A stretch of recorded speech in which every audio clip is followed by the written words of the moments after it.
Oke, kita langsung mulai. Saya pertama ingin ke Pak Susno terlebih dahulu. Pak Susno, hari ini Kejaksaan Tinggi menyatakan berkas perlu dilengkapi. Tanggapan Anda seperti apa?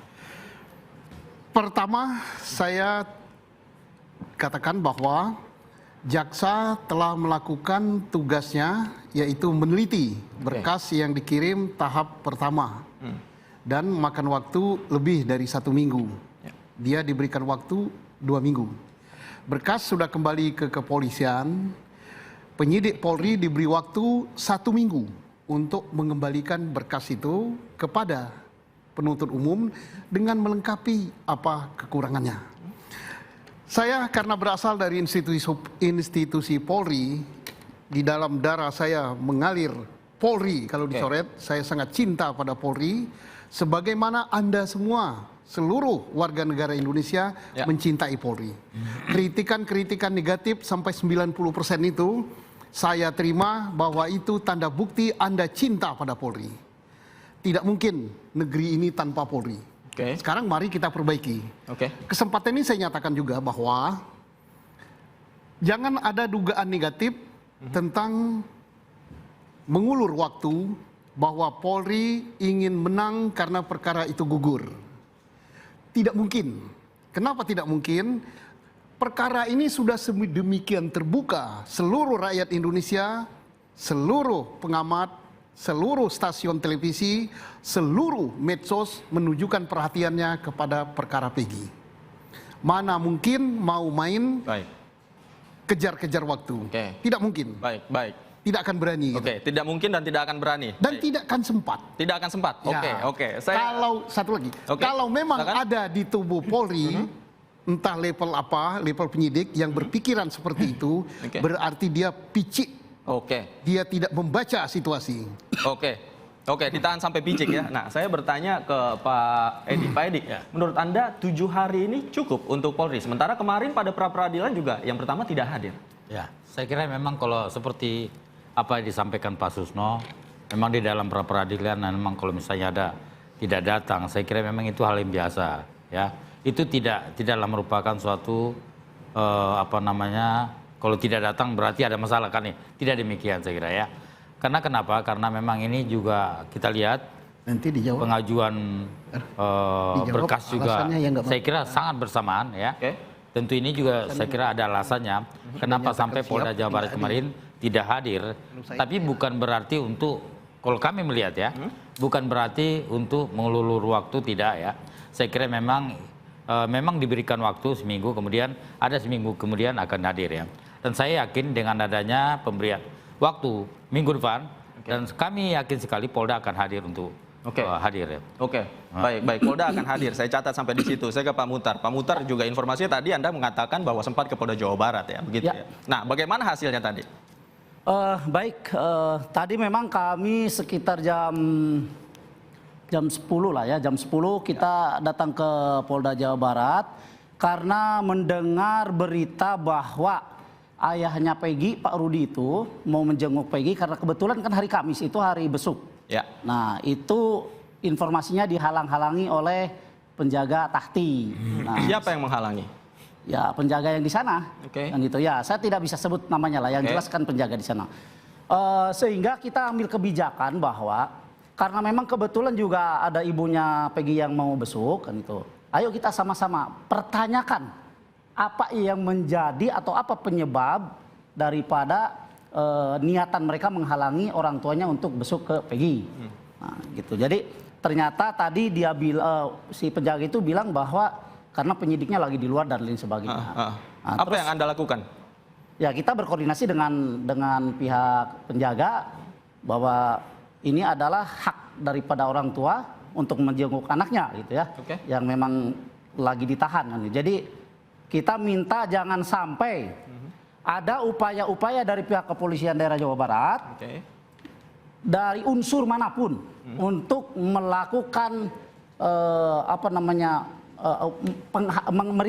menghalangi atau merintangi dari keluarga untuk membesuk anaknya kan itu. Karena Anda melihat indikasi itu ada? Ya. Anda melihat indikasi itu ada? Tadi kita datang ke sana, kita memang sempat berbicara, tapi kemudian dikasih izin lah ya, dikasih izin. Terus saya satu, boleh kalau saya namakan ya? Ya boleh, silakan. Tadi saya sedikit menanggapi apa yang disampaikan Pak Edi. Ya. Mangkir dari persidangan itu hal biasa. Oke. Ya, tapi ingat, yang dipanggil dalam persidangan adalah institusi negara, yaitu polisi. Ya. Nah, artinya saya pikir hal biasa itu sangat tidak pantas disampaikan, karena begini. Persidangan atau majelis hakim akan memaklumi pihak tergugat untuk tidak hadir, tetapi dengan etika. Oke. Nah, etikanya apa? Oke. Memberitahu kepada pihak pengadilan atau kepada majelis hakim bahwa kami tidak bisa hadir dengan alasan A, B, C. Oke, baik. Nah, kemarin tidak disampaikan alasannya. Oke, baik. Oleh pihak majelis hakim. Baik. Pak Edi, silakan dijawab. Saya kira memang kalau kita lihat kemarin ya, penjelasan daripada Polda, kita melihat bahwasannya ada sesuatu hal yang memang mungkin tidak bisa pada hari itu ya. Karena memang kita tahu sendiri saat ini juga berkas perkara juga saat ini lagi diproses juga di kejaksaan ya. Mungkin ini dugaan kami ya. Mungkin ada sesuatu yang harus dilengkapi sehingga memang pada saat kemarin itu belum bisa hadir untuk di pra peradilan kemarin ya. Tapi kan kita lihat penjelasan hari ini bahwasanya Polda akan datang ya. Untuk memenuhi pra peradilan yang akan dilaksanakan pada saya kira tidak akan mengurangi nilai bahwasanya atas penundaan kemarin dan toh juga akan dilaksanakan. Oke, dan niat Polda untuk hadir pada sidang berikutnya. Nah, pertanyaannya kemudian tadi Pak Muhtar mengatakan tidak ada etika dan pemberitahuan begitu. Nah, Pak Fredrik, Anda setuju dengan itu? Menurut pendapat saya, bahwa sidang praper, saya udah nangani sidang praper itu mungkin hampir 50 ya. Jadi itu dimanapun, instansi manapun, pasti tidak menghadirin panggilan pertama. KPK pun begitu, tidak akan menghadirin panggilan pertama. Dan itu tidak ada kewajiban, tidak ada sanksi, tidak menghadirin panggilan. Alasannya apa? Dari pengalaman Anda, alasannya apa tidak hadir di Ya, dia alasannya malah sedang mempersiapkan bukti, atau dalam hal ini sprintnya belum turun, itu 1001 macam alasan. Dan itu tidak perlu dipermasalahkan. Tadi saya melihat daripada catatan yang di TV ditayangkan, yang dimana itu sampai melapor ke Menko Polhukam. Mohon maaf ya, sebagai seorang rekan sejawat ya, menurut saya berkelebihan. Karena kalau sidang ini ditunda itu hal yang wajar ya. Dan lagi jangan lupa, KUHP kita sudah menyatakan 7 hari kerja, bukan sejak perkara itu didaftarkan. Didaftarkan, hakim menentukan 2 bulan lagi baru sidang, itu boleh aja tidak ada sanksinya dan tidak melanggar hukum.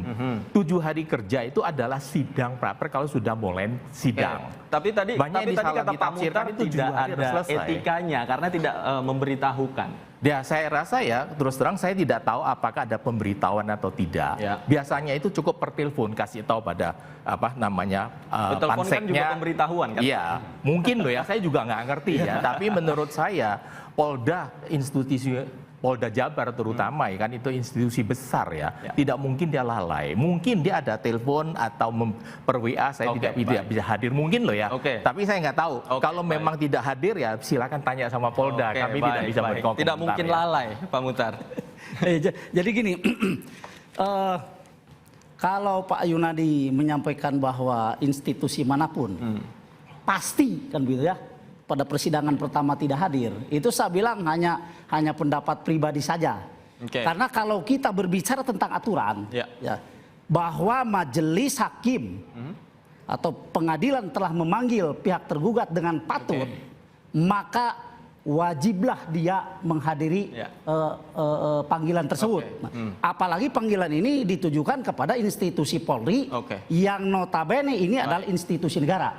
Kalaupun katakanlah pihak kepolisian daerah Jawa Barat tidak bisa hadir, kan mereka bisa berkirim surat. Itu etika yang harus dijunjung tinggi. Nah, jadi jangan sampai, mohon maaf, jangan sampai institusi Polri ini memperlihatkan kepada halayak ramai bahwa mereka mau mangkir saja tanpa pemberitahuan. Baik, saya catat itu. Langsung ke Pak Susno, pengalaman Anda sebagai anggota kepolisian ketika ada panggilan untuk hadir di pengadilan seperti apa?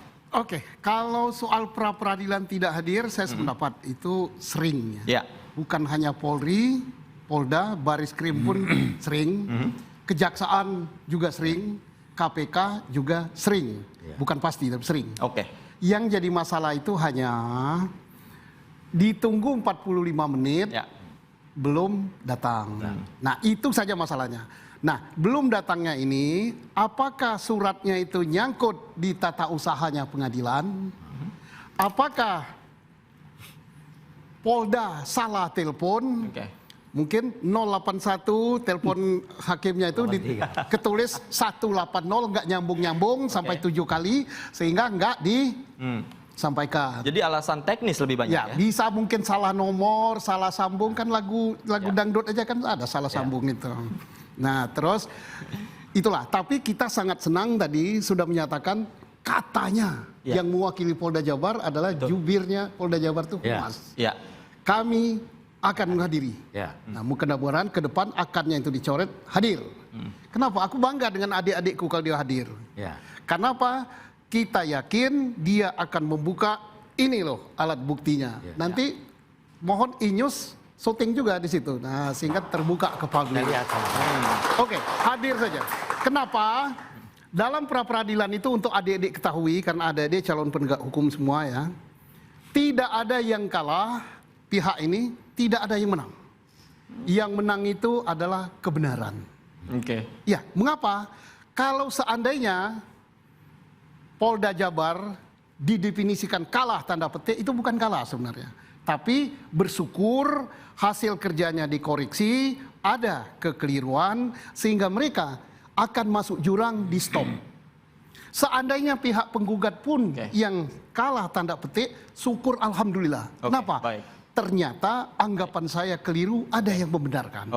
Jadi yang membenarkan, yang menang itu adalah kebenaran. Baik. Yang menang adalah kebenaran. Nah, Pak Sugeng, menurut Anda, Peggy akan lolos atau tidak ditahan? Jawabannya usai jeda berikut. Pemirsa jangan kemana-mana, interupsi masih akan kembali usai jeda berikut. Tetap bersama kami.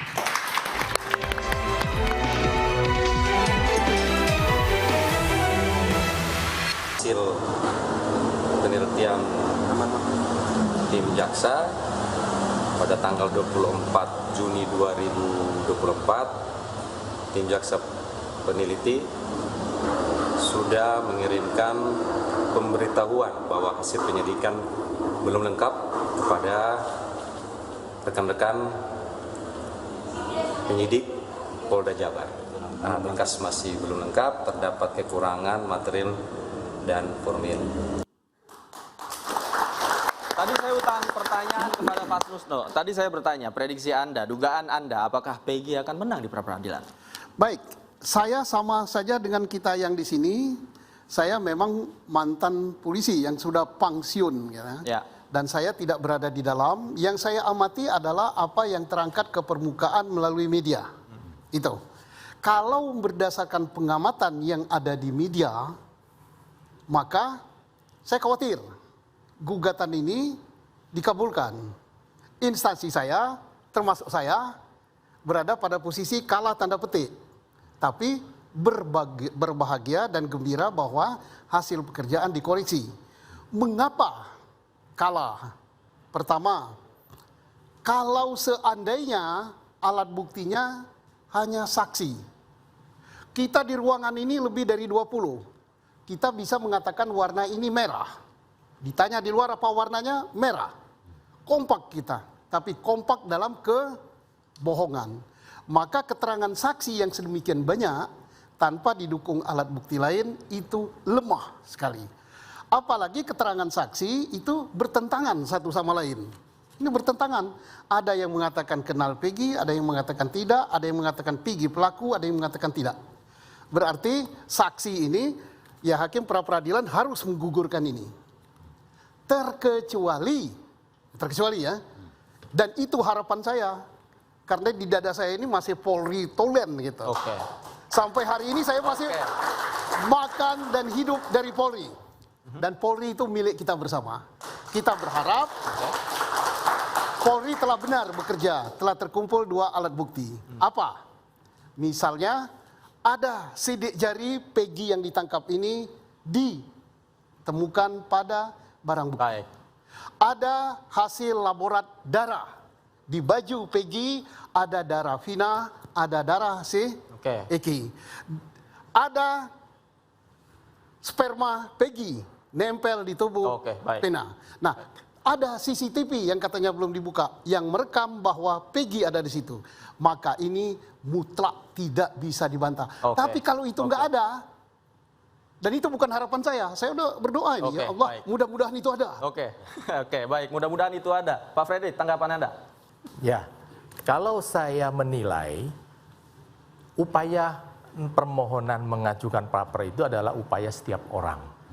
Namun dalam hal ini saya melihat begitu seriusnya, tebalnya berkas yang diberikan kepada jaksa, ya saya yakin pasti akan ditolak. Oke. Ya, dan dalam hal ini jangan lupa Pak, pengembalian berkas itu dengan catatan itu perlu dilengkapin itu dimanapun pasti begitu Pak. Kecuali dalam hal ini tanda kutip Pak ya, kalau langsung P21 itu pasti akan diserang. Ada main apa di sini? Ya. Dan itu bukan hal yang suatu luar biasa, itu hal yang biasa Pak. Dilengkapin itu kemungkinan keterangan saksinya bentuk tambah ini dan ini segalanya kan. Saya tidak melihat P19 Bu apa isinya. Tapi menurut saya itu hal yang sangat lazim dan tidak perlu kita permasalahkan, tidak perlu kita heboh gitu Pak. Oke, tapi Anda yakin akan ditolak ya? Saya yakin. Oke. Ya. Pak Muhtar, silakan Ya. tanggapan Anda. Baik, sebelumnya saya sampaikan begini. Saya pribadi, kami tim kuasa hukum Peggy dan kita semua itu mencintai Polri, sangat mencintai Polri. Tetapi tolong kecintaan kami terhadap Polri ditunjukkan oleh Polri dengan profesionalitas yang tinggi. Nah, itu yang pertama. Kemudian yang kedua, sebetulnya pengembalian berkas dari awal kita sudah prediksi, Bang. Nah, kenapa kita sudah prediksi? Karena pertama, konstruksi hukum yang dibangun oleh pihak penyidik dalam hal ini adalah kepolisian daerah Jawa Barat itu sangat-sangat lemah. Ya, kenapa? Karena kami meyakini bahwa menyematkan status tersangka, kemudian menangkap dan menahan klien kami yaitu PS, Peggy Setiawan, itu berdasarkan daftar pencarian orang, yang mana di dalam DPO itu disebutkan nama Peggy alias Peron, alamatnya Banjarwangun, Kecamatan Mundu, tinggi 160, kulit hitam, rambut keriting. Nah, sementara Peggy klien kami adalah Peggy Setiawan, alamat Kepompongan, Kecamatan Talun. Kalau tinggi saya pikir relatif kalau orang Indonesia ya 160 begitu. Tapi rambutnya lurus. Jadi artinya dari daftar DPO dengan real orangnya ditangkap itu sangat tidak sinkron. Sehingga saya bilang konstruksi hukum itu sangat lemah. Kemudian yang kedua, berkas kenapa dikembalikan? Karena jelas belum lengkap. Nah, artinya waktu Polri menyampaikan berkas ke Kejaksaan Tinggi Jawa Barat dibarengi dengan penjelasan dari Kadif Humas Polda Jabar bahwa kami siap menghadapi pra-peradilan. Bahkan kami sudah membentuk tim hukum. Terus apa arti itu semua? Kalau berkas dikembalikan. Berarti memang di dalam berkas itu, kalau Pak Yunadi tadi bilang berkas tebal. Mau setebal apapun berkas, dari ujung meja ke atas meja, kalau memang di dalamnya belum lengkap, salah satu di antaranya adalah alat bukti, ya jelas kejaksaan tidak akan menerima kan itu. Baik. Kemudian yang ketiga, yang paling penting yang ketiga, kenapa saya kembali lagi karena saya penasaran ya, ini Polri kok mangkir dalam persidangan pertama gitu. Padahal nyata-nyata dan jelas H-1 Kadif Humas Polda Jabar menyampaikan bahwa kami siap. Ya. 24 kami hadir. Nah, hal yang ketiga yang ingin saya sampaikan adalah kami bilang bahwa Polri dalam hal ini Polda Jabar melawan perintah atasan. Apa itu perintah atasannya? Pertama adalah perintah dari Bapak Presiden Jokowi yang menyampaikan bahwa selesaikan kasus ini dengan cepat dan tuntas. Baik. Kedua, perintah dari Kapolri, atasan langsung Polri yang menyampaikan bahwa penyelesaian kasus ini harus transparan dan cepat. Kan, baik. Kemudian yang ketiga, perintah pengadilan. Apa perintah pengadilan? Datang, ayo kita adakan sidang. Tapi itu juga diingkari kan gitu, dilawan. Gitu. Oke, baik. Anda setuju dengan itu? Saya kira, mohon maaf untuk hari ini kita berbeda pandangan. Ya, kenapa demikian? Karena saya setuju dengan Bang Freddy, ya, bahwasannya kalau lihat daripada kasus ini, saya malah yakin bahwasannya itu akan ditolak. Kenapa demikian? Melihat bukti-bukti yang dimiliki oleh Polda Jawa Barat ya, termasuk juga saya kira Kapolri juga kalau kita lihat tadi sudah memberikan suatu perintah, Pak, di dalam pengajuan berkas ini harus betul-betul menggunakan metode scientific crime investigation. Kenapa? Walaupun ada yang melakukan bantahan, walaupun ada yang melakukan pembelaan, tetapi dengan adanya bukti-bukti tadi, itu insya Allah akan kuat ya. Termasuk misalnya di dalam hal kesaksian. Kalau kita lihat kemarin, berkas-berkas yang diajukan oleh Polda Jawa Barat, itu ada 18 orang mengakui misalnya tahu ya tentang Peggy tadi ya. Dan saya kira itu sangat memperkuat untuk menyatakan bahwasannya penetapan tersangka itu sudah sah ya. Namun demikian tentu memang ya nanti ini semua akan dibuktikan di pengadilan ya. Tapi kan boleh kita ribut sekarang buktinya lemah. Nanti gitu. saya kira perkaranya lemah. Ciri-cirinya pun tadi dikatakan tidak sama, tidak identik katakanlah. Betul. Kalau kami melihat bahwasannya polisi di sini tidak ingin berdebat di ruang publik, tetapi akan menyampaikan bukti-bukti itu nanti di pengadilan.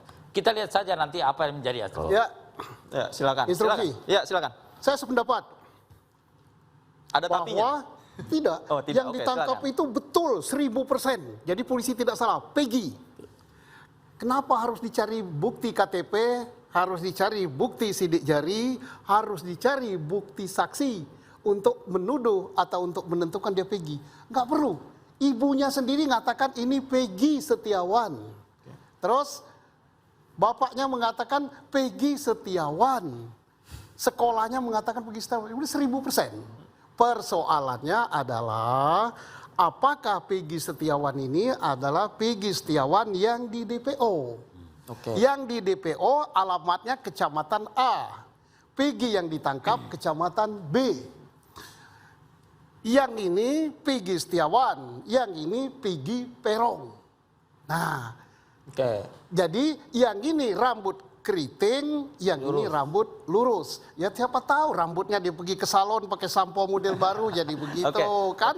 Bisa saja. Artinya ada ketidakcocokan antara identifikasi yang DPO. Ya, sekarang zaman modern, tidak cocok rambut tuh apanya? Saya ini udah botak, tapi begini kan. Artinya kalau begitu bisa kita asumsikan katakanlah begitu argumentasinya lemah. Belum selesai belum.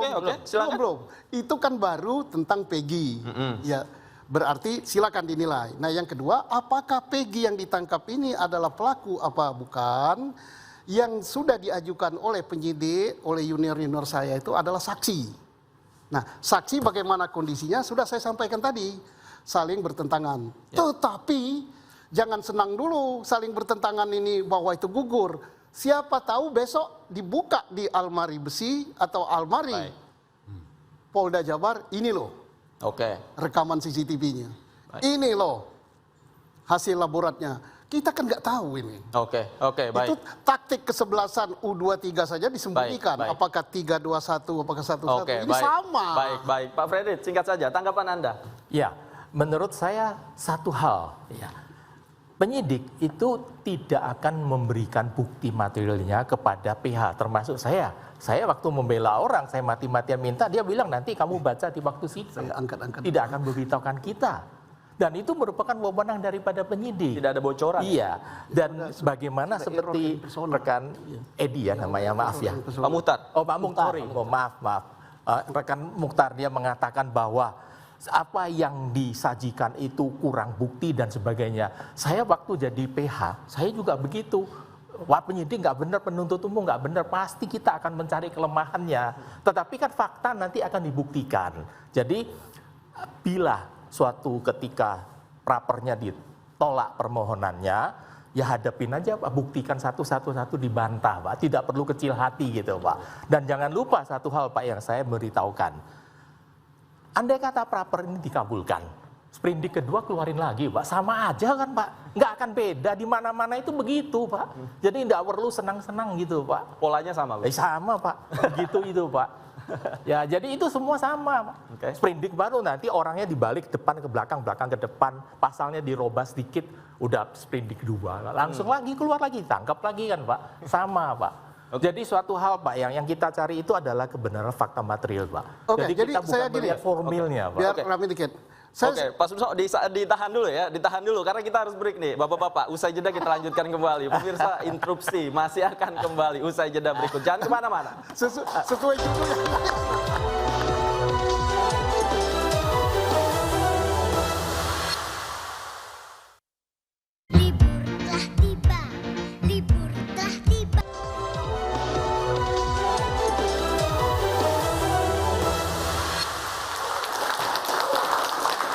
Kembali di interupsi, pemirsa, saya masih bersama dengan 4 orang narasumber. Tadi Pak Susno tampaknya sudah nggak sabar, udah interupsi tadi. Apa yang mau dibicarakan? Saya mau interupsi Pak Friedrich. Ya. Katanya tadi kalau menang yang menggugat jangan senang-senang dulu. Ya. Karena perkara masih jalan. Sebabnya apa? Tidak lengkap alat bukti untuk menjadikan tersangka, nanti tinggal dilengkapi. Sependapat, tapi saya agak tidak sependapat. Nah, kenapa agak tidak sependapat? Karena di sini dalam gugatan terkait juga dengan error in persona. Artinya keliru orangnya. Kalau gugatannya itu dikabulkan dengan alasan tidak lengkap alat bukti untuk menjadikan dia tersangka, sejak tidak lengkap alat bukti untuk menangkap, tidak lengkap alat bukti untuk menahan, termasuk menjadikan tersangka, maka saya sependapat nanti dilengkapi. Tapi kalau putusannya keliru orangnya, ini Peggy rambut lurus, ini Peggy keriting, ini, maka berarti Peggy ini harus dikeluarkan, Peggy DPO harus dicari. Jadi masih jalan, tapi untuk Peggy yang ini selamat dia. Nah, begitu. Oke. Jadi setuju, tidak setuju?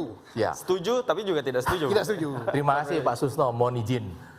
Kalau menurut saya Pak, kalau suatu permohonan praper ditolak atau dikabulkan atau ditolak dalam hal ini Pak, kalau error personal itu sudah masuk ke materi perkara Pak, dan hakim tidak mungkin dan tidak diizinkan Pak untuk memeriksa bahwa orang ini benar atau bukan, karena ini bukan formil Pak. Ingat Pak, praper itu hanya formil, jadi nggak bisa kita masuk ke material. Dalam hal ini kalau misalkan Pak Mukhtar mengatakan bahwa ini rambutnya lurus dan sebagainya Pak, saya dulu rambutnya gondong berkeriting Pak, sekarang botak Pak. Tidak berarti saya bukan yang dulu Pak, satu orang. Kan gitu kan Pak. Kalau alamat bisa aja alamat yang di DPO itu alamat yang salah. Atau alamat yang dia pakai, yang penyidik tahu. Saya tidak mengerti bagaimana keluar DPO. Tapi yang jelas Pak, saya yakin Pak, penyidik itu sudah memiliki bukti yang sangat kuat. Dan itu tidak akan dibuka di praper Pak. Akan dibuka pada waktu sidang. Interupsi. Ya gitu Pak. Interupsi? Oke. Ada teman-teman mahasiswa ada yang interupsi. Silakan, namanya siapa? Perkenalkan, nama saya Yogi Wiraputra, saya biasa dipanggil Ardo, saya mahasiswa Universitas Bung Karno. Oke, silakan langsung pertanyaannya. Sidang Peggy ini kan diundur terus. Jadi pertanyaan saya, apakah dampak terburuk bagi seorang Peggy Setiawan jika di sidang ternyata dinyatakan kalah? Terima kasih. Oke, dampak terburuk bagi Peggy Setiawan. Kita langsung tanyakan Pak Mukhtar. Baik. Kami tim kuasa hukum Peggy tidak mau berandai-andai apabila Peggy kalah. Karena kami punya keyakinan bahwa klien kami PS itu adalah betul-betul kalau dibilang oleh Pak Jenderal Susno itu adalah error in persona. Nah, kalau saya hubungkan dengan apa yang tadi disampaikan oleh Pak Yunadi, bahwa error in persona itu materi dalam pokok perkara, kan begitu. Tapi justru sebetulnya kalau kita teliti lebih dalam, kenapa kami mengajukan pra peradilan? Karena kami menganggap polisi salah membidik untuk menangkap klien kami. Makanya di dalam pra peradilan itu kita pertanyakan apa dasar hukum polisi menangkap klien kami, kan gitu. Kemudian yang kedua, sarana untuk untuk bagaimana caranya membuktikan bahwa polisi telah melakukan pelanggaran, kalau kami bilang hak asasi manusia terhadap klien kami, maka berdasarkan putusan Mahkamah Konstitusi nomor 21 tahun 2014, kemudian nomor 130 tahun 2015, adalah dilakukannya atau dilaksanakannya ikhtiar hukum melalui peranata pra peradilan. Nah, artinya di dalam pra peradilan ini ingin menegaskan bahwa apakah betul orang ini yang menjadi sasaran bidik daripada penangkapan polisi? Kalau misalkan memang polisi merasa tidak yakin bahwa klien kami bukan sasaran bidiknya, saya coba ingat kembali dan kami mengingatkan beberapa hari yang lalu Kompolnas yang diwakili oleh Pak Yusuf Warsim mengatakan bahwa sebetulnya penyidik sudah mengantongi 5 nama Peggy Setiawan. Ini nyata loh di media beliau menyampaikan. Nah, pertanyaan kami, kalau memang penyidik sudah mengantongi 5 nama Peggy Setiawan, kenapa tidak 5-5-nya itu kalau tidak diperlakukan sama seperti klien kami, begitu ya, dipersangkakan, ditangkap, ditahan? Ya. Saya sudah bebaskan klien kami, kan itu. Artinya kalau yang 4 ini tidak mau diperlakukan seperti klien kami, maka perlakukanlah klien kami seperti yang 4 itu. Tidak ditangkap, tidak ditahan. Nah, itu kan sangat jelas itu alasannya. Ini akan memperkuat argumen kami bahwa betul-betul polisi dalam hal ini adalah salah bidik untuk menangkap orang. Baik, ditahan sampai salah bidik nih. Bagaimana salah bidik nih katanya Pak Edi? Saya kira boleh saja menyampaikan polisi salah bidik ya. Tentu yang kami inginkan adalah sebetulnya yang kita inginkan semua. Saya kira harapan mahasiswa juga demikian. Kita nanti akan lihat seberapa besar, seberapa kuatkah bukti-bukti yang diajukan oleh polisi, penyidik Polda Jawa Barat di dalam hal untuk menetapkan si Peggy sebagai tersangka. Karena untuk menetapkan tersangka itu tidak mudah di kepolisian. Peggy yang ini ya? Iya, Peggy yang ditahan. Iya, yang ditahan. Karena Peggy di Jawa Barat itu 1211. Ini Peggy yang ditahan ya. Kalau kita lihat proses yang dilakukan oleh kepolisian, termasuk penyidik kepolisian adalah banyak tahapan-tahapan yang dilakukan. Termasuk melakukan gelar perkara beberapa kali. Untuk memastikan dia adalah sebagai tersangka yang tapi tadi ditanyakan kemudian bagaimana mungkin Peggy kliennya Pak Muhtar ini diperlakukan tidak sama dengan 4 Peggy yang namanya sudah dikantongi oleh Kompolnas. Kita tidak bicara masalah ada 4 nama, tetapi masalahnya ini instruksi saya, mohon maaf Pak Edi, ini Kompolnas sendiri yang menyampaikan di dalam media yang waktu itu saya juga sebagai pembicara tetapi melalui Zoom bahwa penyidik sudah mengantongi 5 nama Peggy Setiawan. 5 nama Peggy Setiawan, bukan Peggy alias Peron, bukan. Nah, makanya saya bilang pertanyaan seperti itu. Kenapa yang 4 tidak diperlakukan seperti klien kami atau klien kami diperlakukan seperti mereka? Keluarkan. Mengapa? Pak Fredrik, barangkali punya jawabannya Pak Fredrik. Rasa keadilan kan harus didapat oleh semua orang. Kompolnas dalam ini Pak Yusuf mengatakan ada 5 Peggy Setiawan. Saya tidak membaca beritanya, tapi saya mengambil suatu keterangan yang disampaikan pada Pak Mukhtar. Tentu penyidik sudah melakukan identifikasi dari 5 ini. Yang menurut penyidik bahwa yang memenuhi postur atau yang diduga adalah sebagai pelaku adalah Peggy yang ditangkap. Tentu dong tidak mungkin dari 5 ini yang ini masih ponakan saya, ini masih istri adiknya istri saya atau whatever, saya nggak tahu lah. Tapi jelas penyidik itu pasti melakukan pilah-pilah dengan sangat teliti dan menentukan bahwa Peggy yang ditangkap ini yang benar. Jadi untuk menyatakan bahwa tidak benar dengan alamat beda, rambutnya lurus dan sebagainya, silakan nanti di debat atau dibela di waktu sidang pada pokok perkara. Baik Pak Yunadi, begini, saya refresh ingatan kita ke belakang ya. Tanggal 11 Mei 2024 penyidik mendatangi Sakatatal. Kita refresh dulu ini biar jelas semuanya. Penyidik memperlihatkan ke Sakatatal 3 foto. Yang diduga 3 foto ini adalah orang-orang di DPO-kan. Salah satu diantaranya jelas Peggy. Saya tidak bicara Peggy Setiawan. Yang jelas Peggy. Kan itu. Mungkin menurut polisi adalah Peggy alias Peron. 21 Mei 2024 klien kami ditangkap. Nah, kemudian Sakatatal berbicara di depan media bahwa 3 foto yang disampaikan oleh penyidik tidak ada satupun yang sama dengan klien kami yang ditangkap. Jadi menurut kami bukti apa lagi yang harus diperkuat oleh kami? Bukti apa lagi itu Pak Fredrik yang diperkuat? Terus kemudian saya tunggu dulu Pak Yunadi, mohon izin, tunggu. Pak Edi bilang bahwa polisi kalau belum lengkap, buktinya tidak mungkin mereka menyerahkan berkas. Tadi saya udah bilang dari awal, setebal apapun berkas, ya dari ujung meja sampai atas meja begini, kalau memang tidak disertai dengan alat bukti yang memadai, bahkan mencukupi, ya bukan memadai ya, mencukupi ya, alat bukti yang cukup, 2 alat bukti yang cukup untuk menetapkan Peggy Setiawan sebagai tersangka. Apalah artinya berkas itu? Baik. Kan itu. Baik Pak Freddy. Iya, begini Pak. Saya ingat Pak ya, pada pembicaraan dari stasiun TV lainnya, itu ibunya Peggy Setiawan atau pengacaranya Peggy Setiawan, ibunya Peggy Setiawan itu mengaku ya bahwa dia rumahnya itu tahun 2016 itu digeledah sama penyidik. Dengan demikian sejak semula itu polisi sudah mencurigai adalah itu tersangka yang dicari. Tapi tidak ditemukan karena diinformasikan sudah pindah sedang kerja di Bandung. Kedua, dalam hal ini jangan lupa Pak, bahwa Saka ini ditunjukkan 3 orang. Itu biasanya teknik daripada penyidik Pak. Ini Pak Susno kan banyak penyidik ini Pak, kabar reskrim.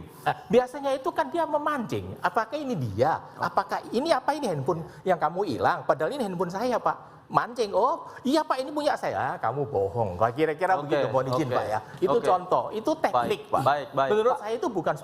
Itu sih Pak Yunadi gini. Silakan. Satu ya, maaf. Iya, silakan. Kadangkala kalau saya dengar apa yang disampaikan Pak Yunadi, 2016 polisi menggeledah rumahnya Peggy. Justru itu menurut saya itu adalah pernyataan yang menohok kepada penyidik sendiri. Kenapa seperti itu? 2016 betul polisi berdasarkan keterangan ibunya Peggy menggeledah rumah Peggy. Bahkan merampas, kalau saya bilang merampas, karena penyitaan kendaraan tidak disertai surat ya. Mengambil kendaraan motor Peggy Setiawan, Suzuki Smash, dengan satu motor warnanya vario hitam atau apalah gitu ya. Itu diambil oleh polisi, dua-duanya sampai saat ini tidak kembali, dan pada saat diambil itu tidak disertai dengan surat penyitaan. Poinnya apa? Ibunya Peggy Setiawan waktu itu menyampaikan ke polisi 2016, ingat ya, Peggy ada di Bandung. Bahkan foto Peggy pun ada. Nah kalau kita mau bicara tentang 2016, kenapa tidak 2016 tuh polisi susul ke Bandung Peggy-nya? Clear, selesai masalahnya. Ini 8 tahun kemudian baru ditangkap. Saya langsung tanyakan ke Pak Susno sebagai mbahnya penyidik tadi, mbahnya polisi ini seperti apa? Gurunya penyidik. Jadi begini, 2016 betul rumahnya Peggy digeledah. Karena apa?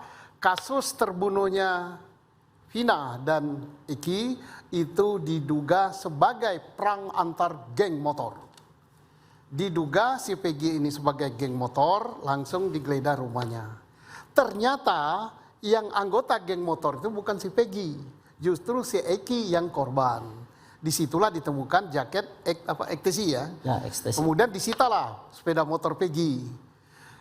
Ibunya mengatakan Peggy ada di Bandung.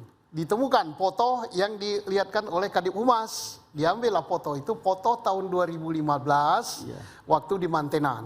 Nah, apakah foto itu menunjukkan kasus pembunuhan? Bisa saja, tapi belum dijelaskan oleh Dip Humas. Ya, apakah Peggy ini betul sebagai pembunuh?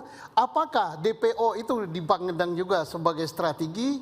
Belum dijelaskan juga. Misalnya, Peggy yang dicari rambut keriting di DPO, tapi sebenarnya yang dicari Peggy yang rambut lurus. Terus Peggy yang dicari di kecamatan Talun, padahal di kecamatan ini. Ya ini saja taktik, tapi kalau kebanyakan taktik takutnya yang buat taktik itu yang lupa. Pak Edi, silakan Anda punya tanggapan. Saya memberikan tanggapan terhadap Bang Muhtar ya. Tadi bilang ada 4 ya, sebetulnya bukan hanya 4, 5 pun nggak apa-apa. Yang jadi masalah adalah siapa yang mengarah ya, ini kan bukti ya, ini ada petunjuk, ini ada ada scientific crime investigation ya. Siapa yang kira-kira bukti-bukti ini yang mengarah kepada satu tersangka. Dan kalau kami melihat bahwasanya polisi berani menetapkan Peggy sebagai tersangka karena memang bukti-bukti semua itu nyambung mengena kepada Peggy. Makanya berani mereka menetapkan tersangka. Terus satu lagi ya, pertanyaan ada saya, mahasiswa. Apa untungnya kalau misalnya apa namanya kalah atau misalnya tadi gimana pertanyaan tadi? Menang Pentingnya? atau kalah? Kalau Peggy Dampak terburuk untuk Peggy. Di akhir sidang dinyatakan kalah. Ini adalah merupakan apa namanya sebagai ujian profesionalisme Polri. Ketika polisi menetapkan dia sebagai tersangka, maka itu harus bisa dibuktikan secara hukum. Betul. Jadi tidak bisa kalau misalnya polisi tadi menetapkan orang yang benar menjadi salah, itu salah besar.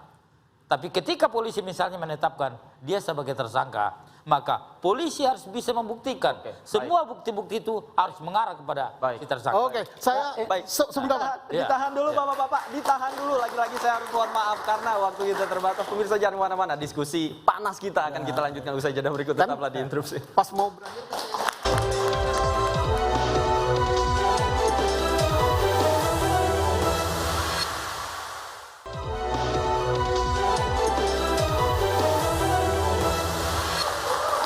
Kembali di Interupsi pemirsa, kita masih lanjutkan diskusi kita yang panas. Pak Susno tadi interupsi Ya, apa? saya mau interupsi. Ini yang abang mau, yang tunggu. Kata-kata scientific. Nah, yang selalu diangkat oleh semua aparat penegak hukum. Scientific Crime Investigation, SCI. Nah, jadi mari kita saksikan di pra-peradilan nanti kayak apa saintifik yang dipaparkan oleh penyidik Polri. Dan saya yakin itu ada. Sebagaimana dikatakan Pak Edi tadi bahwa telah berani menyatakan sebagai tersangka pasti didukung saintifik. Pertanyaannya saintifik apa? Kita mulai dari yang kecil-kecilan saja. Sidik jari. Kita tunggu nanti di sidang pra-peradilan ada sidik jari Peggy ditahan ini ditemukan di barang bukti. Entah di helm, entah di sepeda motor. Kedua, ada rekaman TV Peggy ditahan yang ditunjukkan oleh polisi. Syukur kalau ditayangkan di pengadilan, tuh wajahmu Peggy. Yang ketiga, ada sperma Peggy nempel di situ. Yang keempat, ada darah korban nempel di bajunya Peggy.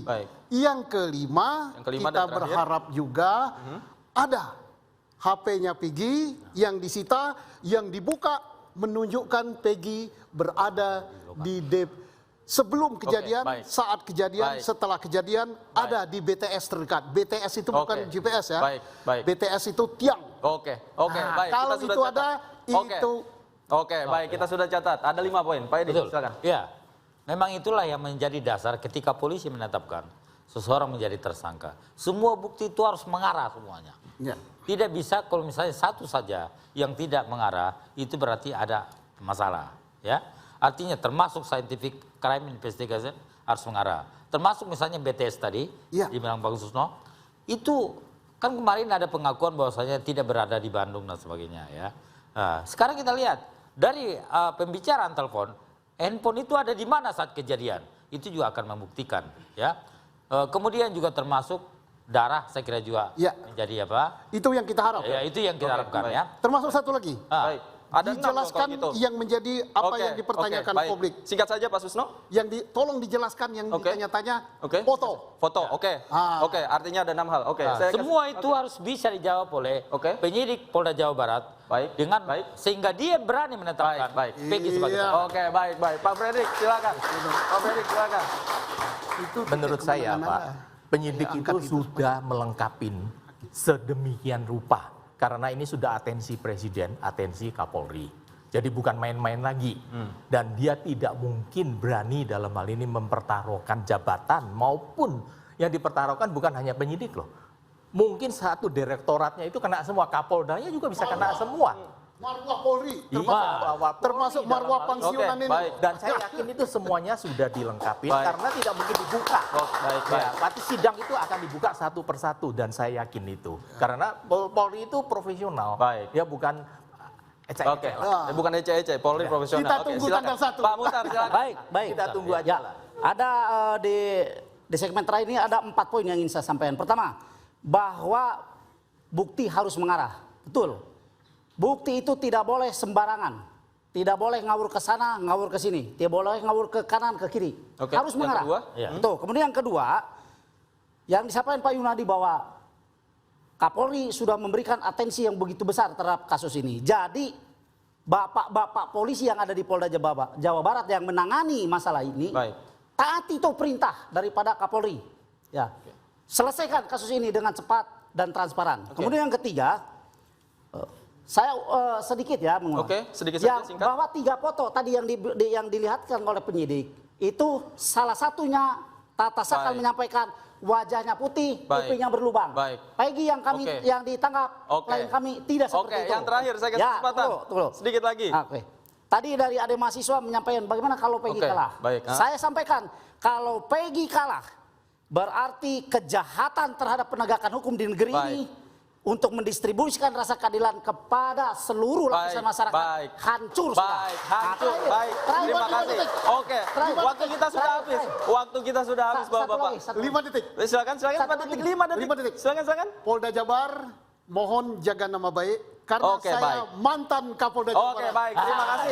Terima kasih. Pak Susno, terima kasih. Pak Muhtar, mohon maaf waktu kita sudah habis. Nanti kita undang lagi untuk diskusi lagi. Pak Muhtar, terima kasih. Pak Freddy, terima kasih. Pak Edi juga terima kasih banyak. Pemirsa, itulah dia argumentasi yang ada di panggung interupsi kali ini. Apapun hasilnya nanti kita tunggu hasil pra-peradilan selanjutnya. Pemirsa, interupsi saya David pamit undur diri. Terima kasih. Selamat malam. Sampai jumpa minggu depan.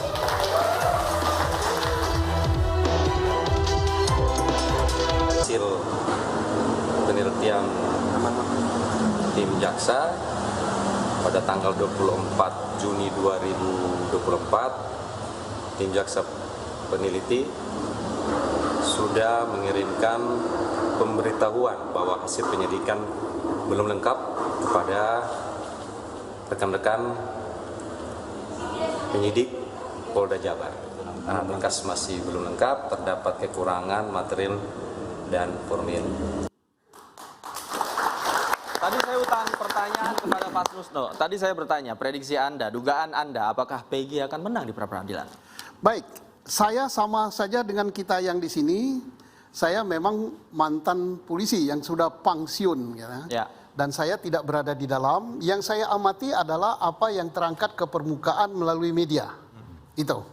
Kalau berdasarkan pengamatan yang ada di media, maka saya khawatir gugatan ini dikabulkan. Instansi saya, termasuk saya, berada pada posisi kalah tanda petik. Tapi berbahagia dan gembira bahwa hasil pekerjaan dikoreksi. Mengapa kalah? Pertama, kalau seandainya alat buktinya hanya saksi.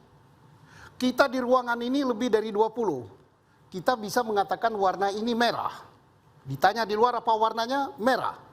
Kompak kita, tapi kompak dalam kebohongan. Maka keterangan saksi yang sedemikian banyak tanpa didukung alat bukti lain itu lemah sekali. Apalagi keterangan saksi itu bertentangan satu sama lain. Ini bertentangan. Ada yang mengatakan kenal Peggy, ada yang mengatakan tidak, ada yang mengatakan Peggy pelaku, ada yang mengatakan tidak. Berarti saksi ini, ya hakim pra-peradilan harus menggugurkan ini. Terkecuali ya, dan itu harapan saya, karena di dada saya ini masih Polri Tolen gitu. Sampai hari ini saya masih makan dan hidup dari Polri, dan Polri itu milik kita bersama. Kita berharap Polri telah benar bekerja, telah terkumpul 2 alat bukti. Apa? Misalnya ada sidik jari Peggy yang ditangkap ini ditemukan pada barang bukti. Ada hasil laborat darah. Di baju Peggy ada darah Vina, ada darah si Eki. Ada sperma Peggy nempel di tubuh Vina. Nah, ada CCTV yang katanya belum dibuka yang merekam bahwa Peggy ada di situ. Maka ini mutlak tidak bisa dibantah. Tapi kalau itu nggak ada, dan itu bukan harapan saya udah berdoa ini, ya Allah, mudah-mudahan itu ada. Baik, mudah-mudahan itu ada. Pak Freddy, tanggapan Anda? Ya, kalau saya menilai upaya permohonan mengajukan pra-per itu adalah upaya setiap orang. Namun dalam hal ini, saya melihat begitu seriusnya, tebalnya berkas yang diberikan kepada jaksa, ya saya yakin pasti akan ditolak. Oke. Ya, dan dalam hal ini jangan lupa Pak, pengembalian berkas itu dengan catatan itu perlu dilengkapin itu dimanapun pasti begitu Pak. Kecuali dalam hal ini tanda kutip Pak ya, kalau langsung P21 itu pasti akan diserang. Ada main apa di sini? Ya. Dan itu bukan hal yang suatu luar biasa, itu hal yang biasa Pak. Dilengkapin itu kemungkinan keterangan saksinya bentuk tambah ini dan ini segalanya kan. Saya tidak melihat P19 apa isinya. Tapi menurut saya itu hal yang sangat lazim dan tidak perlu kita permasalahkan, tidak perlu kita heboh gitu Pak. Oke, tapi Anda yakin akan ditolak ya? Saya yakin. Oke. Ya. Pak Muhtar, silakan Ya. tanggapan Anda. Baik, sebelumnya saya sampaikan begini. Saya pribadi, kami tim kuasa hukum Peggy dan kita semua itu mencintai Polri, sangat mencintai Polri. Tetapi tolong kecintaan kami terhadap Polri ditunjukkan oleh Polri dengan profesionalitas yang tinggi. Nah, itu yang pertama. Kemudian yang kedua, sebetulnya pengembalian berkas dari awal kita sudah prediksi, Bang. Nah, kenapa kita sudah prediksi?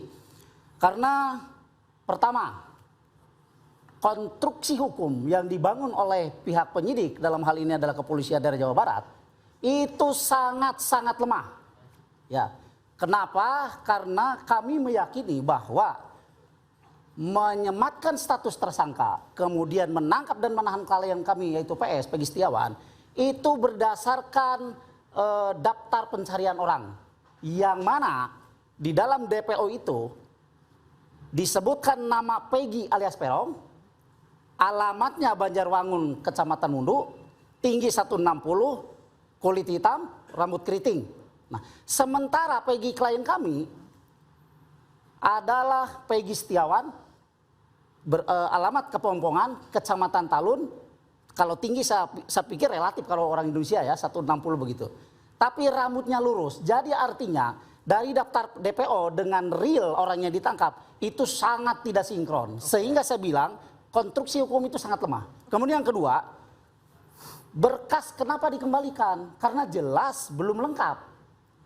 Nah, artinya waktu Polri menyampaikan berkas ke Kejaksaan Tinggi Jawa Barat dibarengi dengan penjelasan dari Kadif Humas Polda Jabar bahwa kami siap menghadapi pra peradilan. Bahkan kami sudah membentuk tim hukum.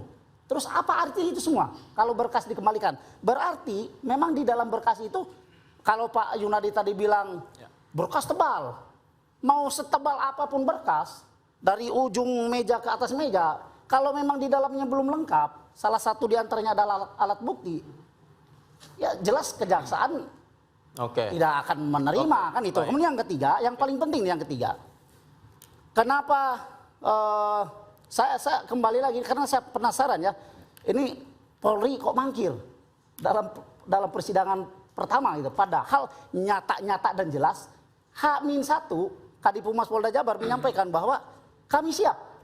Ya. 24 kami hadir. Nah, hal yang ketiga yang ingin saya sampaikan adalah kami bilang bahwa Polri dalam hal ini Polda Jabar melawan perintah atasan. Apa itu perintah atasannya? Pertama adalah perintah dari Bapak Presiden Jokowi yang menyampaikan bahwa selesaikan kasus ini dengan cepat dan tuntas. Baik. Kedua, perintah dari Kapolri, atasan langsung Polri yang menyampaikan bahwa penyelesaian kasus ini harus transparan dan cepat. Kan, Baik. Kemudian yang ketiga, perintah pengadilan. Apa perintah pengadilan? Datang, ayo kita adakan sidang. Tapi itu juga diingkari kan gitu, dilawan. Gitu. Oke, baik. Anda setuju dengan itu? Saya kira, mohon maaf untuk hari ini kita berbeda pandangan. Ya, kenapa demikian? Karena saya setuju dengan Bang Freddy, ya, bahwasannya kalau lihat daripada kasus ini, saya malah yakin bahwasannya itu akan ditolak. Kenapa demikian? Melihat bukti-bukti yang dimiliki oleh Polda Jawa Barat ya, termasuk juga saya kira Kapolri juga kalau kita lihat tadi sudah memberikan suatu perintah, Pak, di dalam pengajuan berkas ini harus betul-betul menggunakan metode scientific crime investigation. Kenapa? Walaupun ada yang melakukan bantahan, walaupun ada yang melakukan pembelaan, tetapi dengan adanya bukti-bukti tadi, itu insya Allah akan kuat ya. Termasuk misalnya di dalam hal kesaksian. Kalau kita lihat kemarin, berkas-berkas yang diajukan oleh Polda Jawa Barat, itu ada 18 orang mengakui misalnya tahu ya tentang Peggy tadi ya. Dan saya kira itu sangat memperkuat untuk menyatakan bahwasannya penetapan tersangka itu sudah sah ya. Namun demikian tentu memang ya nanti ini semua akan dibuktikan di pengadilan ya. Tapi kan boleh kita ribut sekarang buktinya lemah. Nanti saya kira perkaranya lemah. Ciri-cirinya pun tadi dikatakan tidak sama, tidak identik katakanlah. Betul. Kalau kami melihat bahwasannya polisi di sini tidak ingin berdebat di ruang publik, tetapi akan menyampaikan bukti-bukti itu nanti di pengadilan. Kita lihat saja nanti apa yang menjadi asal. Ya, silakan. Instruksi. Silakan. Ya, silakan. saya sependapat Ada tapinya. bahwa tidak. Oh, tidak. Yang Oke, ditangkap silakan. itu betul 1000%. Jadi polisi tidak salah. Peggy. Kenapa harus dicari bukti KTP, harus dicari bukti sidik jari, harus dicari bukti saksi untuk menuduh atau untuk menentukan dia Peggy? Nggak perlu. Ibunya sendiri mengatakan ini Peggy Setiawan. Terus bapaknya mengatakan Peggy Setiawan. Sekolahnya mengatakan Peggy Setiawan. Udah 1000%. Persoalannya adalah apakah Peggy Setiawan ini adalah Peggy Setiawan yang di DPO. Yang di DPO alamatnya Kecamatan A. Peggy yang ditangkap Kecamatan B. Yang ini Peggy Setiawan, yang ini Peggy Perong. Nah, jadi yang ini rambut keriting, yang ini rambut lurus. Ya siapa tahu rambutnya dia pergi ke salon pakai sampo model baru jadi begitu kan? Bisa saja. Artinya ada ketidakcocokan antara identifikasi yang DPO. Ya, sekarang gitu, zaman dengan Peggy modern, tidak cocok rambut tuh apanya? Saya ini udah botak, tapi begini kan. Artinya kalau begitu bisa kita asumsikan katakanlah begitu argumentasinya lemah. Belum selesai belum. Oke, silakan. Belum. Itu kan baru tentang Peggy. Ya. Berarti silakan dinilai. Nah yang kedua, apakah Peggy yang ditangkap ini adalah pelaku apa bukan? Yang sudah diajukan oleh penyidik, oleh junior-junior saya itu adalah saksi. Nah saksi bagaimana kondisinya sudah saya sampaikan tadi. Saling bertentangan. Tetapi jangan senang dulu saling bertentangan ini bahwa itu gugur. Siapa tahu besok dibuka di almari besi atau almari Polda Jabar ini loh. Rekaman CCTV-nya. Ini loh hasil laboratnya. Kita kan nggak tahu ini. Baik. Itu taktik kesebelasan U23 saja disembunyikan. Baik. Apakah 321, apakah 11. Ini baik. sama. Baik. Pak Fredrik, singkat saja tanggapan Anda. Ya, menurut saya satu hal, ya, penyidik itu tidak akan memberikan bukti materialnya kepada PH, termasuk saya. Saya waktu membela orang, saya mati-matian minta, dia bilang nanti kamu baca di waktu sidang. Tidak akan memberitahukan kita. Dan itu merupakan wewenang daripada penyidik. Tidak ada bocoran. Iya. Dan bagaimana seperti rekan Edi ya namanya, maaf ya. Pak Muhtar. Oh, Pak Muhtar. Oh, maaf. Rekan Muhtar dia mengatakan bahwa apa yang disajikan itu kurang bukti dan sebagainya. Saya waktu jadi PH, saya juga begitu. Wah penyidik nggak benar, penuntut umum nggak benar, pasti kita akan mencari kelemahannya. Tetapi kan fakta nanti akan dibuktikan. Jadi bila suatu ketika prapernya ditolak permohonannya, ya hadapin aja Pak, buktikan satu-satu dibantah Pak. Tidak perlu kecil hati gitu Pak. Dan jangan lupa satu hal Pak yang saya beritahukan. Andai kata praper ini dikabulkan, sprindik kedua keluarin lagi Pak, sama aja kan Pak, nggak akan beda, di mana-mana itu begitu Pak. Jadi nggak perlu senang-senang gitu Pak. Polanya sama Pak? Sama Pak, begitu itu Pak. Ya jadi itu semua sama Pak. Sprindik baru nanti orangnya dibalik depan ke belakang, belakang ke depan, pasalnya dirobah sedikit, udah sprindik dua, langsung lagi keluar lagi, tangkap lagi kan Pak, sama Pak. Jadi suatu hal Pak yang kita cari itu adalah kebenaran fakta material Pak. Jadi kita bukan melihat formilnya Pak. Biar rame dikit. Pak Susno ditahan dulu ya, ditahan dulu karena kita harus break nih, bapak-bapak. Usai jeda kita lanjutkan kembali. Pemirsa interupsi masih akan kembali usai jeda berikut. Jangan kemana-mana. Sesuai judulnya.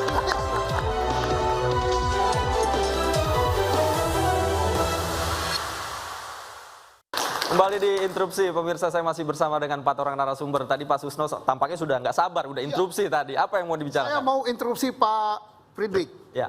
Katanya tadi kalau menang yang menggugat jangan senang-senang dulu. Ya. Karena perkara masih jalan. Sebabnya apa? Tidak lengkap alat bukti untuk menjadikan tersangka, nanti tinggal dilengkapi. Sependapat tapi saya agak tidak sependapat.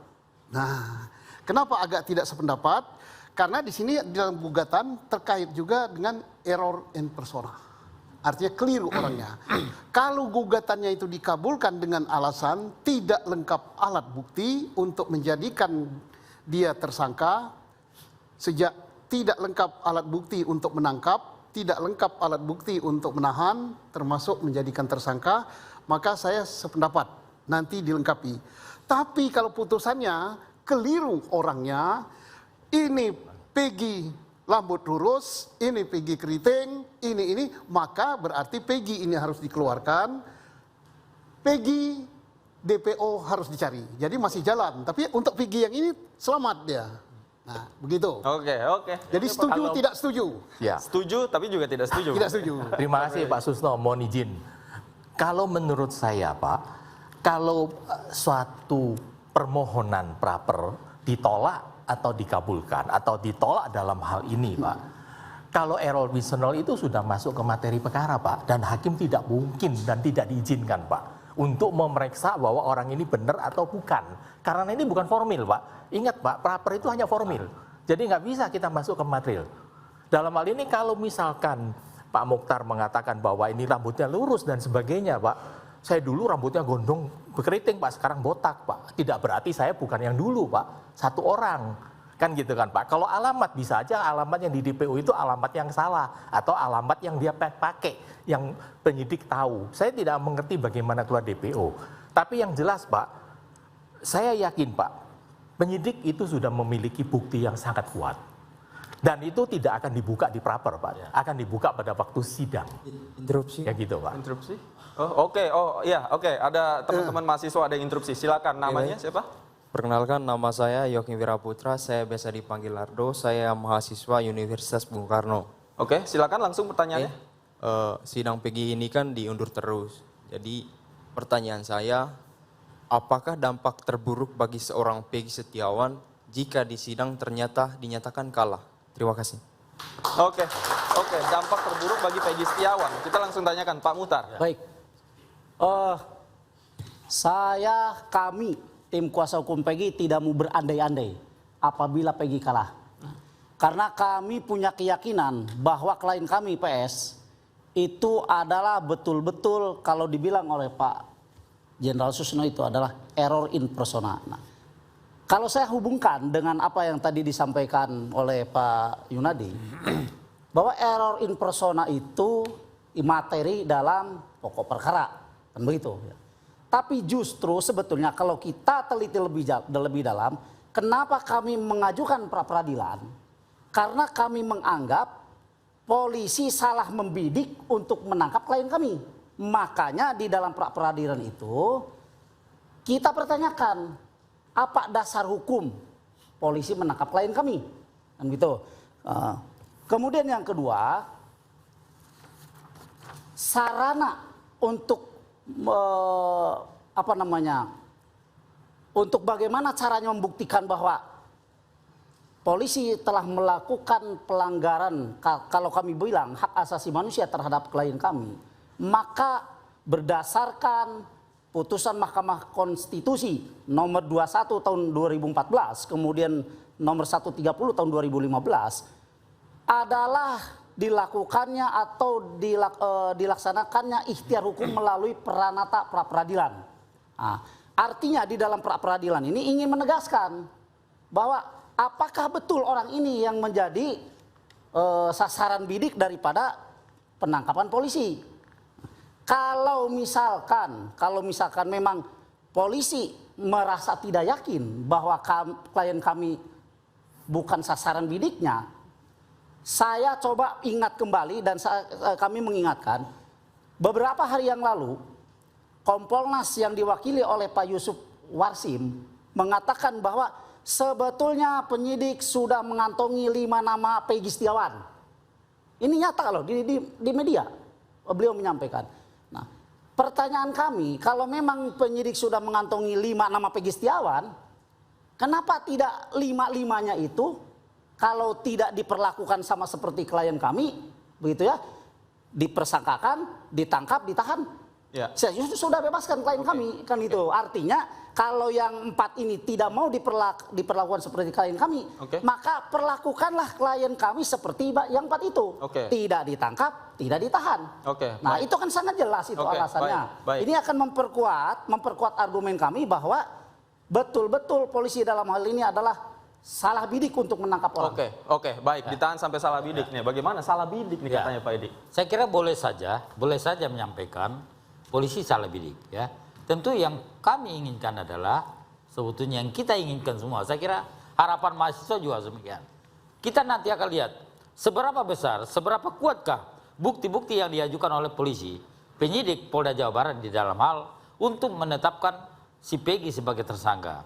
Karena untuk menetapkan tersangka itu tidak mudah di kepolisian. Peggy yang ini ya?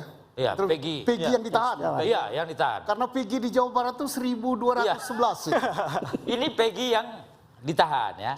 Kalau kita lihat proses yang dilakukan oleh kepolisian, termasuk penyidik kepolisian adalah banyak tahapan-tahapan yang dilakukan. Termasuk melakukan gelar perkara beberapa kali. Untuk memastikan dia adalah sebagai tersangka yang tapi tadi ditanyakan kemudian bagaimana mungkin Peggy kliennya Pak Muhtar ini diperlakukan tidak sama dengan 4 Peggy yang namanya sudah dikantongi oleh Kompolnas. Kita tidak bicara masalah ada 4 nama, tetapi masalahnya ini instruksi saya, mohon maaf Pak Edi, ini Kompolnas sendiri yang menyampaikan di dalam media yang waktu itu saya juga sebagai pembicara tetapi melalui Zoom bahwa penyidik sudah mengantongi 5 nama Peggy Setiawan. 5 nama Peggy Setiawan, bukan Peggy alias Peron, bukan. Nah, makanya saya bilang pertanyaan seperti itu. Kenapa yang 4 tidak diperlakukan seperti klien kami atau klien kami diperlakukan seperti mereka? Keluarkan. Mengapa Pak Fredrik? Barangkali punya jawabannya Pak Fredrik. Rasa keadilan kan harus didapat oleh semua orang. Kompolnas dalam ini Pak Yusuf mengatakan ada 5 Peggy Setiawan. Saya tidak membaca beritanya, tapi saya mengambil suatu keterangan yang disampaikan pada Pak Mukhtar. Tentu penyidik sudah melakukan identifikasi dari 5 ini. Yang menurut penyidik bahwa yang memenuhi postur atau yang diduga adalah sebagai pelaku adalah Peggy yang ditangkap. Tentu dong tidak mungkin dari 5 ini yang ini masih ponakan saya, ini masih istri adiknya istri saya atau whatever, saya nggak tahu lah. Tapi jelas penyidik itu pasti melakukan pilah-pilah dengan sangat teliti dan menentukan bahwa Peggy yang ditangkap ini yang benar. Jadi untuk menyatakan bahwa tidak benar dengan alamat beda, rambutnya lurus dan sebagainya, silakan nanti di debat atau dibela di waktu sidang pada pokok perkara. Baik Pak Yunadi, begini, saya refresh ingatan kita ke belakang ya. Tanggal 11 Mei 2024 penyidik mendatangi Sakatatal. Kita refresh dulu ini biar jelas semuanya. Penyidik memperlihatkan ke Sakatatal 3 foto. Yang diduga 3 foto ini adalah orang-orang yang di DPO-kan. Salah satu diantaranya jelas Peggy. Saya tidak bicara Peggy Setiawan. Yang jelas Peggy. Kan itu. Mungkin menurut polisi adalah Peggy alias Peron. 21 Mei 2024 klien kami ditangkap. Nah, kemudian Sakatatal berbicara di depan media bahwa 3 foto yang disampaikan oleh penyidik tidak ada satupun yang sama dengan klien kami yang ditangkap. Jadi menurut kami bukti apa lagi yang harus diperkuat oleh kami? Bukti apa lagi itu Pak Fredrik yang diperkuat? Terus kemudian saya tunggu dulu Pak Yunadi, mohon izin, silakan. Pak Edi bilang bahwa polisi kalau belum lengkap, ya kan? Buktinya tidak mungkin mereka menyerahkan berkas. Tadi saya udah bilang dari awal, setebal apapun berkas, ya dari ujung meja sampai atas meja begini, kalau memang tidak disertai dengan alat bukti yang memadai, bahkan mencukupi, ya bukan memadai ya, mencukupi ya, alat bukti yang cukup, 2 alat bukti yang cukup untuk menetapkan Peggy Setiawan sebagai tersangka. Apalah artinya berkas itu? Baik. Baik Pak Fredrik. Begini Pak. Saya ingat Pak ya, pada pembicaraan dari stasiun TV lainnya, itu ibunya Peggy Setiawan atau pengacaranya Peggy Setiawan, ibunya Peggy Setiawan itu mengaku ya bahwa dia rumahnya itu tahun 2016 itu digeledah sama penyidik. Dengan demikian sejak semula itu polisi sudah mencurigai adalah itu tersangka yang dicari. tapi tidak ditemukan karena diinformasikan sudah pindah sedang kerja di Bandung. Kedua, dalam hal ini jangan lupa Pak, bahwa Saka ini ditunjukkan 3 orang. Itu biasanya teknik daripada penyidik Pak. Ini Pak Susno kan banyak penyidik ini Pak, kabar reskrim. Biasanya itu kan dia memancing, apakah ini dia, apakah ini handphone yang kamu hilang, padahal ini handphone saya Pak. Mancing, oh iya Pak ini punya saya, kamu bohong. Kira-kira begitu, mohon izin Pak ya. Itu contoh, itu teknik Pak. Baik. Menurut saya itu bukan Itu sih Pak Yunadi gini. Saya silakan. Satu ya, maaf. Ya, silakan. Kadangkala kalau saya dengar apa yang disampaikan Pak Yunadi, 2016 polisi menggeledah rumahnya Peggy. Justru itu menurut saya itu adalah pernyataan yang menohok kepada penyidik sendiri. Kenapa seperti itu? 2016 betul polisi berdasarkan keterangan ibunya Peggy menggeledah rumah Peggy. Bahkan merampas, kalau saya bilang merampas, karena penyitaan kendaraan tidak disertai surat ya. Mengambil kendaraan motor Peggy Setiawan, Suzuki Smash, dengan satu motor warnanya vario hitam atau apalah gitu ya. Itu diambil oleh polisi, dua-duanya sampai saat ini tidak kembali, dan pada saat diambil itu tidak disertai dengan surat penyitaan. Oke, poinnya apa? Ibunya Peggy Setiawan waktu itu menyampaikan ke polisi 2016, ingat ya, Peggy ada di Bandung. Baik. Bahkan foto Peggy pun ada. Nah, kalau kita mau bicara tentang 2016, kenapa tidak 2016 tuh polisi susul ke Bandung Peggy-nya? Oke, clear, selesai masalahnya. Oke, baik. Ini 8 tahun kemudian baru ditangkap. Saya langsung tanyakan ke Pak Susno sebagai mbahnya penyidik tadi, mbahnya polisi ini seperti apa? Gurunya penyidik. Jadi begini, 2016 betul rumahnya Peggy digeledah. Karena apa? Kasus terbunuhnya Vina dan Eki itu diduga sebagai perang antar geng motor. Diduga si Peggy ini sebagai geng motor, langsung digeledah rumahnya. Ternyata yang anggota geng motor itu bukan si Peggy, justru si Eki yang korban. Disitulah ditemukan jaket ekstasi ya. Ekstasi. Kemudian disitalah sepeda motor Peggy. Ibunya mengatakan Peggy ada di Bandung. Ditemukan foto yang dilihatkan oleh Kadip Humas. Diambillah foto itu, foto tahun 2015 waktu di Mantenan. Nah, apakah foto itu menunjukkan kasus pembunuhan? Bisa saja, tapi belum dijelaskan oleh Dip Humas. Ya, apakah Peggy ini betul sebagai pembunuh? Apakah DPO itu dipandang juga sebagai strategi? Belum dijelaskan juga. Misalnya, Peggy yang dicari rambut keriting di DPO, tapi sebenarnya yang dicari Peggy yang rambut lurus. Terus Peggy yang dicari di kecamatan Talun, padahal di kecamatan ini. Ya ini saja taktik, tapi kalau kebanyakan taktik takutnya yang buat taktik itu yang lupa.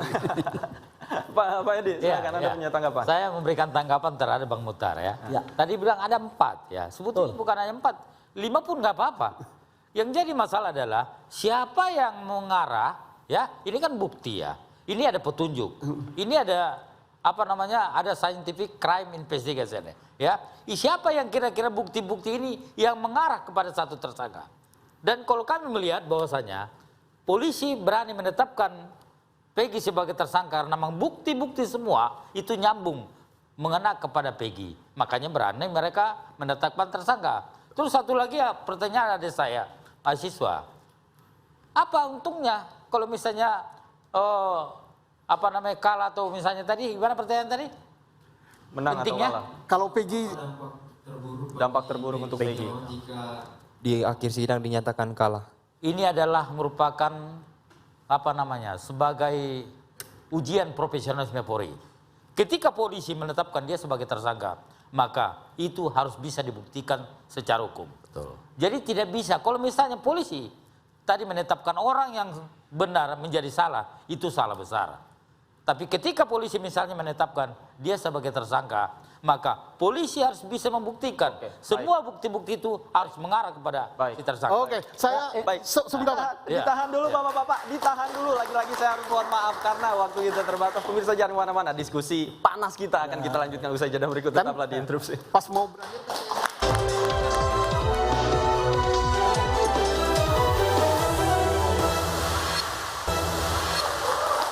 Kembali di interupsi pemirsa, kita masih lanjutkan diskusi kita yang panas. Pak Susno tadi interupsi Ya, apa? saya mau interupsi.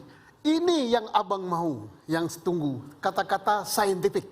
Nah, yang selalu diangkat oleh semua aparat penegak hukum, Scientific Crime Investigation, SCI. Nah, jadi mari kita saksikan di pra-peradilan nanti kayak apa scientific yang dipaparkan oleh penyidik Polri. Dan saya yakin itu ada, sebagaimana dikatakan Pak Edi tadi bahwa telah berani menyatakan sebagai tersangka pasti didukung saintifik. Pertanyaannya saintifik apa? Kita mulai dari yang kecil-kecilan saja. Sidik jari. Kita tunggu nanti di sidang pra-peradilan ada sidik jari Peggy ditahan ini ditemukan di barang bukti. Entah di helm, entah di sepeda motor. Kedua, ada rekaman TV Peggy ditahan yang ditunjukkan oleh polisi. Syukur kalau ditayangkan di pengadilan, tuh wajahmu Peggy. Yang ketiga, ada sperma Peggy nempel di situ. Yang keempat, ada darah korban nempel di bajunya Peggy. Yang kelima kita berharap juga ada HP-nya Peggy yang disita, yang dibuka menunjukkan Peggy berada di sebelum kejadian, saat kejadian, setelah kejadian, ada di BTS terdekat. BTS itu bukan GPS ya. BTS itu tiang. Baik. Kalau kita itu ada, itu. Baik, kita sudah catat. Ada 5 poin. Pak Edi, silakan. Ya, memang itulah yang menjadi dasar ketika polisi menetapkan seseorang menjadi tersangka. Semua bukti itu harus mengarah semuanya. Ya. Tidak bisa kalau misalnya satu saja yang tidak mengarah, itu berarti ada masalah. Ya, artinya termasuk scientific crime investigation harus mengarah. Termasuk misalnya BTS tadi, dibilang Bang Susno, itu kan kemarin ada pengakuan bahwasanya tidak berada di Bandung dan sebagainya. Ya, nah, sekarang kita lihat dari pembicaraan telepon, handphone itu ada di mana saat kejadian, itu juga akan membuktikan. Ya, kemudian juga termasuk darah, saya kira juga menjadi apa? Itu yang kita harap. Ya, itu yang kita harapkan ya. Termasuk satu lagi. Baik. Ada dijelaskan gitu. yang menjadi apa yang dipertanyakan publik. Singkat saja Pak Susno. Yang tolong dijelaskan yang ditanya-tanya foto. Foto, artinya ada 6 hal. Semua itu harus bisa dijawab oleh penyidik Polda Jawa Barat. Dengan sehingga dia berani menetapkan Peggy sebagai tersangka. Baik. Pak Fredrik, silakan. Itu menurut saya Pak, penyidik itu sudah melengkapi sedemikian rupa. Karena ini sudah atensi Presiden, atensi Kapolri. Jadi bukan main-main lagi. Dan dia tidak mungkin berani dalam hal ini mempertaruhkan jabatan maupun yang dipertaruhkan bukan hanya penyidik loh. Mungkin satu direktoratnya itu kena semua, Kapoldanya juga bisa kena semua. Marwah Polri, termasuk marwah pensiunan ini. Dan saya yakin itu semuanya sudah dilengkapi karena tidak mungkin dibuka. Tapi sidang itu akan dibuka satu persatu dan saya yakin itu. Karena Polri itu profesional, dia bukan ecek-ecek. Bukan ecek-ecek, Polri profesional. Kita tunggu tanggal 1. Pak Muhtar, silakan. Baik. Kita tunggu aja lah. Ada di segmen terakhir ini ada 4 poin yang ingin saya sampaikan. Pertama, bahwa bukti harus mengarah. Betul. Bukti itu tidak boleh sembarangan. Tidak boleh ngawur ke sana, ngawur ke sini. Tidak boleh ngawur ke kanan, ke kiri. Harus mengarah. Betul. Kemudian yang kedua, yang disampaikan Pak Yunadi bahwa Kapolri sudah memberikan atensi yang begitu besar terhadap kasus ini. Jadi bapak-bapak polisi yang ada di Polda Jawa Barat yang menangani masalah ini, taati itu perintah daripada Kapolri. Ya, selesaikan kasus ini dengan cepat dan transparan. Kemudian yang ketiga, saya sedikit ya mengulang. Sedikit saja, singkat. Bahwa 3 foto tadi yang dilihatkan oleh penyidik itu salah satunya Tata Sakal menyampaikan wajahnya putih, kupingnya berlubang. Peggy yang kami yang ditangkap, klien kami tidak seperti itu. Yang terakhir saya kasih kesempatan. Sedikit lagi. Tadi dari ada mahasiswa menyampaikan bagaimana kalau Peggy kalah. Saya sampaikan kalau Peggy kalah berarti kejahatan terhadap penegakan hukum di negeri ini untuk mendistribusikan rasa keadilan kepada seluruh lapisan masyarakat hancur sudah. Baik. Terima kasih. Waktu kita sudah habis. Bapak. 5 detik. Silakan 5 detik. Silakan. Polda Jabar mohon jaga nama baik karena Oke, saya baik. mantan Kapolda Jawa Oke, Barat. baik, terima kasih.